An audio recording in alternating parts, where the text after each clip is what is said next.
আসসালামু আলাইকুম এভরিওয়ান, আপনারা সবাই কেমন আছেন? আশা করি ভালো আছেন। আমিও আল্লাহর অশেষ রহমতে ভালো আছি। কাছে বা দূরে, দেশ এবং দেশের বাইরে যে যেখান থেকে আমার ভিডিওটা দেখছেন আপনাদেরকে অসংখ্য ধন্যবাদ। আর ভিডিওটা দেখার শুরুতে একটা লাইক দিয়ে ভিডিওটা দেখা শুরু করবেন। আর যদি ভিডিওর কোনো অংশ ভালো লেগে যায় তাহলে অবশ্যই আমার চ্যানেলটা সাবস্ক্রাইব করে আমার পাশে থাকবেন। চলে আসলাম জালের বাসায়। জাল তো ফোনের উপরে ফোন দিতেই আছে যে আসো তোমরা দুই যা আমাদের বাসায়। রোজা অবস্থায় যেতে কি আর ইচ্ছে করে? তা যা যেহেতু এত রিকোয়েস্ট করছে তা যেতে তো হয়ই। তারপর মনে করেন আমি আর আমার যা এসে পড়লাম আমার মেজো জায়ের বাসায়। তা দুই যা মিলে আসছি। আর আসছি কি কারণে? কারণ যা কিন্তু খেতে থেকে আলু এনেছে, অনেক আলু এনেছে। তাই সেই আলু একা কি খাবে, আমাদেরকে নিয়েই খাবে, এই কারণেই আমাদেরকে ডেকেছে। আমার এই জায়ের বাসাটা আসলে আমার কাছে খুবই ভালো লাগে, কারণ গ্রামের একটা ছোঁয়া পাওয়া যায়। আমি কিন্তু কিছুদিন পর পরই আসি, এসে কিন্তু আপনাদের সাথে ভিডিও করি। তার ব্যালকনি থেকেও কিন্তু খুব সুন্দর দৃশ্য দেখা যাচ্ছিল, তা সেটাও আপনাদের সাথে শেয়ার করলাম। ব্যালকনিতে কিছু গাছ লাগিয়েছে, সেটাও আপনাদের সাথে দেখিয়েছি। এখন ছাদে নিয়ে আসছে, আর অতএব আমি আসলে বিশেষ করে তাদের বাসার ছাদটা আসার চেষ্টা করি। আমার কাছে এত ভালো লাগে। আগে কিন্তু অনেক গাছ ছিল, শীতের ভিতরে অনেক গাছ নষ্ট হয়ে গেছে, এখন আবার নতুন করে অনেক গাছ লাগিয়েছে। তা সেটাই দেখাচ্ছিল। আর শুধু কিন্তু আমি দেখতে আসিনি, আমি এখান থেকে অনেকগুলো গাছ কিন্তু নিতেও এসেছি। কারণ অনেক গাছ তো আমি কিনে ব্যবহার করেছি, নার্সারি থেকে আপনাদের সাথে শেয়ার করেছি। অনেক সুন্দর সুন্দর গাছ এনেছি, কিন্তু তারপরে গাছ থাকে না। কিন্তু এখন বলছি যে গাছ আর কিনে লাগাবো না, দেখি ফ্রিতে যদি গাছ পাই তাহলে সেগুলোই লাগাবো। তাই মনে করেন এখান থেকে কিছু গাছ নিয়ে যাব। আর যা কিন্তু আমাকে দেখাচ্ছিল যে দেখো প্রত্যেকটা গাছের মাটির সাথে সাথে কিন্তু চা পাতি মিলিয়ে তারপর গাছগুলোতে দিয়েছে। আর বলছিল তোমার গাছের মাটি কিন্তু অনেক শক্ত, এগুলো কিন্তু নরম করতে হবে। তা প্রত্যেকটা গাছের গোড়া গোড়া আমাকে খুদে খুদে কিন্তু দেখাচ্ছে। আর দেখাচ্ছিল যে দেখো এই গাছগুলো লাগিয়েছি আর এটা থেকে অনেক গাছ হবে, আমাকে বলছিল আর দিচ্ছিল। তাই এখান থেকে আমি কিছুদিন আগে গাছ নিয়েছিলাম, দুইটা ডাল নিয়েছিলাম। তা আল্লাহর রহমতে এখনও বেঁচে আছে। তা আমি আবার বললাম যে আমাকে এখান থেকে আরও দুইটা ডাল দেন, পরে দিয়ে আমাকে দিল। প্রত্যেকটা গাছ থেকে আমাকে কিছু কিছু ডাল আমি নিয়ে গেছি, যে দেখি হয় কিনা। যেগুলো হবে সেগুলো তো হবে, আর যেগুলো না হবে সেগুলো তো কী করবো, আর ফালিয়ে দিতে হবে। তা আমি সবগুলোই গাছ কিন্তু নিচ্ছিলাম। এখানে আমাকে অনেক রকমের গাছ দিয়েছে, আর দেখাচ্ছিল যে তোমার মাটিটা যত নরম করবে তত ভালো হবে। পরে দিয়ে এই তো দেখেন ওপরে একটা গাছও দেখাচ্ছিল, পরে বলছিল এখান থেকেও তুমি গাছ নিয়ে যাও। তাই এই গাছের গোড়া থেকে কিন্তু ছোট ছোট কচু পাতার মতো গাছটা খুবই ভালো লাগে। অতএব কি আমি আগে কখনো এসব গাছ লাগাইনি, আমি এগুলোর নামও জানি না। কিন্তু মনে করেন এগুলো তো পাতাবাহার গাছের মতো, তাই এইগুলো নিয়ে যাচ্ছি। আর বলছিল যে এই গাছগুলো লাগাও, গোড়াতে ছোট ছোট হয়েছে, তাই গোড়া সহকারে আমাকে দিচ্ছিল। তা খুবই সুন্দর গাছগুলো।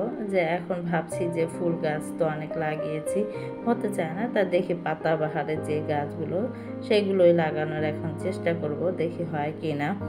এই তো দেখেন যা কিন্তু বারবারই বলছিল তোমার মাটি নরম করো, দেখো আমার মাটি কত নরম, দেখতেই পাচ্ছ। তা আমি দেখছিলাম, পরে বলছিলাম হ্যাঁ। পরে আসার পরে কিন্তু আমি মাটিগুলো নরম করেছি, নরম কি সবগুলো খুঁড়ে নরম করে তারপর গাছগুলো লাগিয়েছি। আর এখান দিয়ে দেখাচ্ছিল, আর তাদের বাসার এই জায়গা দিয়ে ভিউটা খুবই সুন্দর। তা আমাকে আরও কিছু গাছ দেবে, ফ্রিতে যা গাছ নেওয়া যায় সেগুলোই আজকে আমি নিয়ে নিচ্ছিলাম। এই তো যা কিন্তু আমাকে একটার পর একটা দিতেই আছে। এখান থেকে আমাকে ডাল দিচ্ছিল, যে এটা জবা ফুল গাছের ডাল। পরে বলছিল যে তুমি একটা করে লাগাবে, দেখবে এমনি হয়ে যাবে। তা আমি বললাম যে গোড়া লাগবে না, পরে বললো যে না গোড়া লাগবে না, এমনি লাগিয়ে ফেলো হয়ে যাবে। তো দেখি নিয়ে হয় কি না, জানি না তো হবে কি না, কারণ এমনি গাছ লাগালে গোড়া সহ গাছ লাগালে আমার হতে চায় না। আর তোমার কেন এটা শুধু ডাল ভেঙে দিয়েছে, এটা হবে কি না তাও জানি না। তাই নিয়ে নিচ্ছি, যেটা দিচ্ছে সেটাও নিচ্ছি। আবার আমিও কিছু গাছ পছন্দ করেছি যে ভাবি এখান থেকে দেন, ওখান থেকে দেন। তা বললাম এই তো ফ্রিতে যা গাছ লাগানো যায় তাই লাগাবো, এখন থেকে আর কিনবো না, এরকম একটা চিন্তা ভাবনা করেছি। কারণ অনেক শখ করে গাছ লাগাই, যখন দেখি যে গাছগুলো মরে যায় তখন কিন্তু খুব খারাপ লাগে, মানে ভালো লাগে না দেখতে।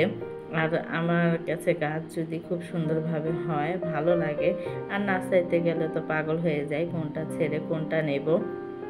তারপর মনে করেন যেটা ভালো লাগে সেটাই আনার চেষ্টা করি। তারপরে দেখি নার্সারিতে যাবো, যে মানে পাতাবাহার বললামই তো যে গাছগুলো আছে কিছু গাছ আনবো আমি গোড়া সহকারে, এনে আমি লাগাবো। ফুল গাছ আনবো না, মানে যেগুলো পাতাবাহার গাছ সেগুলোই আনবো। আর এখানে দেখেন আমার যা কিন্তু একটার পর একটা গাছ আমাকে তুলেই দিচ্ছে।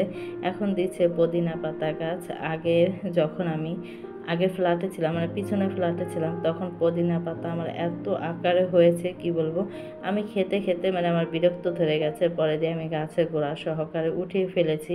আর আমার এই জায়গায় এসে, মানে এই ফ্ল্যাটটা এসে আমার গাছই হতে চায় না, মানে একটা বিরক্তিকর একটা কাজ করে। অতএব কি রোদ লাগে না সেটাও ভাবি, যে রোদ লাগে না দেখে হতে চায় না, তা মনটা খুব খারাপ লাগে।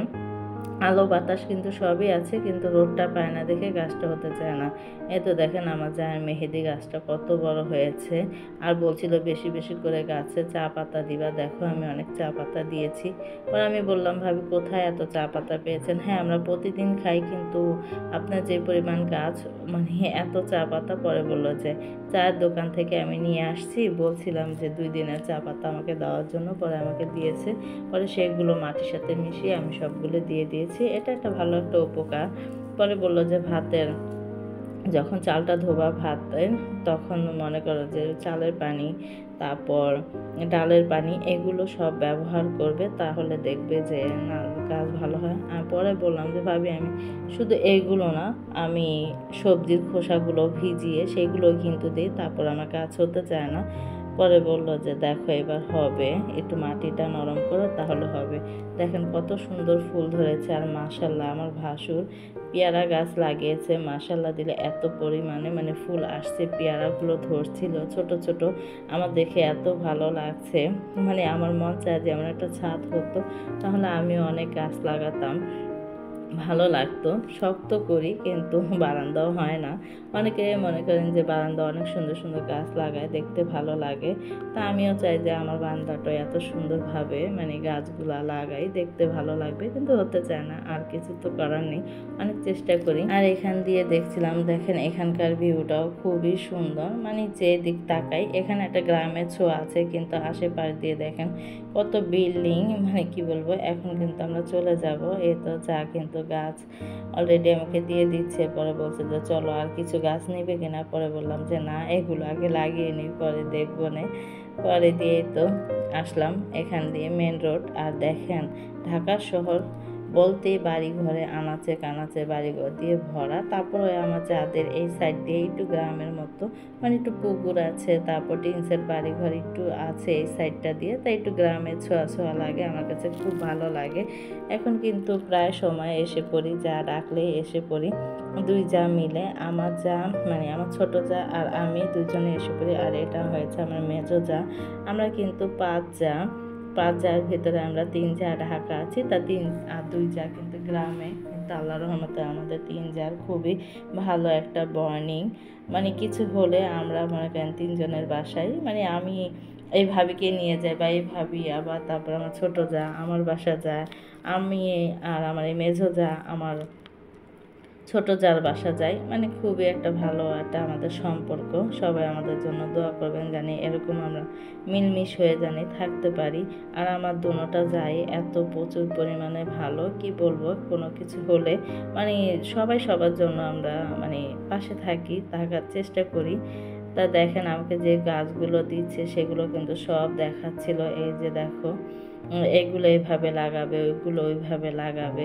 তা আমি তো লাগাই, কিন্তু হতে চায় না। পরে আমার যাবো মানে সব আমাকে বলে বলে দিচ্ছিল যে তুমি এখন লাগাও, তা দেখবে হবে, টেনশন করো না। পরে দিয়ে সব দেখাচ্ছিল।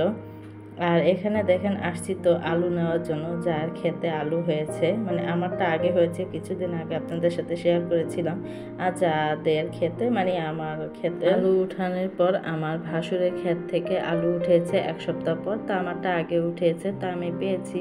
কিন্তু আমার তুলনায় আমার যারা, কিন্তু মানে আমার ভাসুররা অনেক প্রচুর পরিমাণে আলু পেয়েছে। তাই আমার ভাসুর বা আমার যা বলছিল এসে আলু নেওয়ার জন্য। পরে আমি বললাম যে আমি তো কিছু পেয়েছি। পরে বললো যে তুমি তো কম পেয়েছো, আর অতএব কি আমি অনেক মানুষকে দিয়েছি, তো আমার তেমন পরিমাণে আলু নেই, সবাইকে দিয়ে খাওয়ার ভিতরেই মনে করেন সুখ পাওয়া যায়। যেমন আমার জালো আমাকে ডাকছিল যে আসো তুমি নিয়ে যাও, দেখেন আলু পেয়েছে, আমিও কিন্তু পেয়েছি, কিন্তু মন মানসিকতা কত ভালো হলে আমাকে ডাকতে পারে। সবাইকে দিয়ে খাওয়ার ভিতরে কিন্তু সুখ আছে, এই জিনিসটা আমরা বুঝি দেখে সবাইকে দিয়ে খাই। ভিডিওটা আর বড় করব না, সবাই ভালো থাকবেন, সুস্থ থাকবেন, আমাদের জন্য দোয়া করবেন।